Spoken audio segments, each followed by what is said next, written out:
자존감을 높이기 위해 심리 상담을 받고 있는 그대로의 나를 수용하라는 조언을 수없이 들었습니다. 하지만 왜 우리는 여전히 타인의 시선에 묶여 있고 끊임없는 비교 속에서 고통받을까요? 만약 현대 심리학이 말하는 수용이 사실은 절반짜리 해답이라면 어떨까요?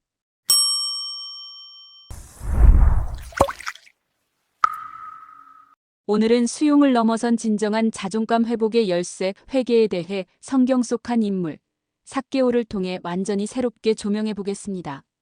먼저 오해하면 안 됩니다.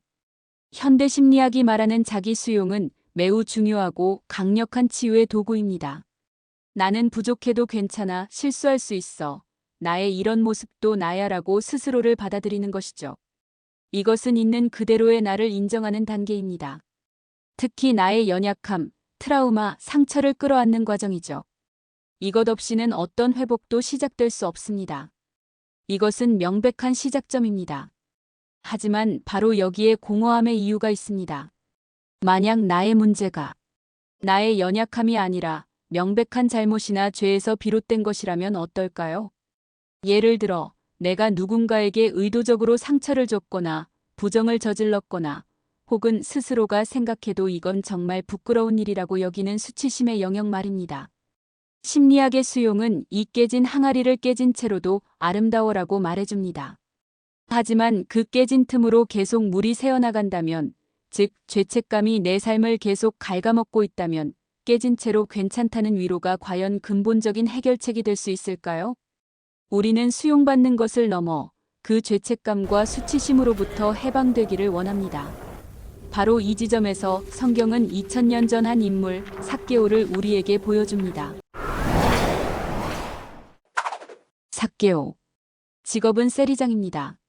로마의 빌부터 동족의 피를 빨아먹는 매국노이자 죄인의 우두머리 취급을 받았죠. 그는 돈은 많았지만 완벽하게 버림받은 자였습니다. 그의 심리 상태를 상상해 보세요. 사람들은 그를 경멸하고 피하고 뒤에서 수군거렸습니다. 삭개오의 내면은 어땠을까요? 아마 극심한 열등감과 낮은 자존감, 그리고 사람들의 인정에 대한 병적인 갈망으로 가득 차 있었을 겁니다.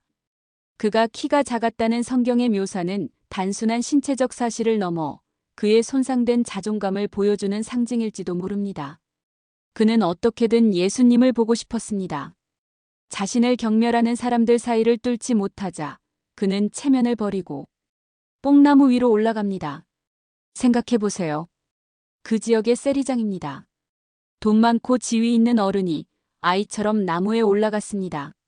이건 그가 얼마나 절박했는지, 자신의 수치심을 해결해줄 존재의 인정에 얼마나 목말랐는지를 보여주는 행동입니다. 바로 그 순간 예수님이 삭개오가 올라간 나무 아래에 멈춰섭니다. 그리고 수많은 군중 속에서 정확히 나무 위에 숨어있는 그를 올려다보시죠. 그리고 이렇게 말씀하십니다. 삭개오야, 속히 내려오라. 내가 오늘 내 집에 유하여야 하겠다. 이것이 바로 현대 심리학이 말하는 수용의 정점입니다. 첫째, 예수님은 그의 이름을 부르셨습니다. 저기 나무 위에 있는 매국노야가 아니라 삭개오야라고 부르셨죠. 이것은 존재 자체에 대한 인정입니다. 둘째, 그의 집에 머물겠다 선언하십니다. 당시 유대인에게 죄인의 집에 들어가는 것은 스스로를 부정하게 만드는 상상할 수 없는 일이었습니다. 하지만 예수님은 너의 가장 수치스러운 공간, 너의 삶 속으로 내가 들어가겠다고 선포하십니다. 절대적인 존재가 모든 사람이 손가락질하는 나를 있는 그대로 받아들여 주신 겁니다. 삭개오는 이 수용을 경험하고 즉시 나무에서 내려옵니다. 이것이 바로 회복의 시작점입니다. 만약 이야기가 여기서 끝났다면, 삭개오는 위로받고 행복하게 살았습니다로 끝났다면 이것은 좋은 심리 상담 사례가 되었을 겁니다. 하지만 성경은 여기서 멈추지 않습니다. 예수님의 수용을 경험한 삭개오가 즉시 보인 반응을 보시죠. 삭개오가 서서 주께 여쭈오되 주여 보시옵소서. 내 소유의 절반을 가난한 자들에게 주겠사오며. 그리고 더 놀라운 선언을 합니다. 만일 누구의 것을 속여 빼앗은 일이 있으면 내 갑절이나 갚겠나이다. 이것이 바로 회개입니다. 회개는 헬라어로 메타노이아입니다. 생각을 바꾼다, 가던 길에서 돌아선다는 뜻입니다. 삭개오는 단순히 감정적 위로를 받은 데서 그치지 않았습니다. 그는 자신의 죄와 수치심의 근원이었던 탐욕과 착취라는 행동 자체를 돌이키는 결단을 합니다. 여기서 수용과 회개의 결정적 차이가 드러납니다. 수용은 깨진 항아리를 깨진 채로 사랑하는 것입니다. 회개는 그 항아리를 깨뜨린 행동을 멈추고 깨진 조각을 다시 붙여 새로운 항아리로 거듭나는 것입니다. 수용이 회복의 시작이라면 회개는 회복의 완성입니다. 삭개오는 예수님의 수용을 통해 나는 사랑받을 가치가 있다는 자존감을 회복했고 그 힘으로 더 이상 돈의 노예로 살지 않겠다는 회개를 실행에 옮긴 것입니다. 예수님은 삭개오에게 너는 죄인이지만 괜찮아라고만 하지 않으셨습니다. 삭개오가 회개를 선포하자 오늘 구원이 이 집에 이르렀다고 선포하십니다. 죄의 문제가 해결되었음을 확인해 주신 것이죠. 미국의 저명한 정신의학자 칼 매닝거는 이런 말을 남겼습니다.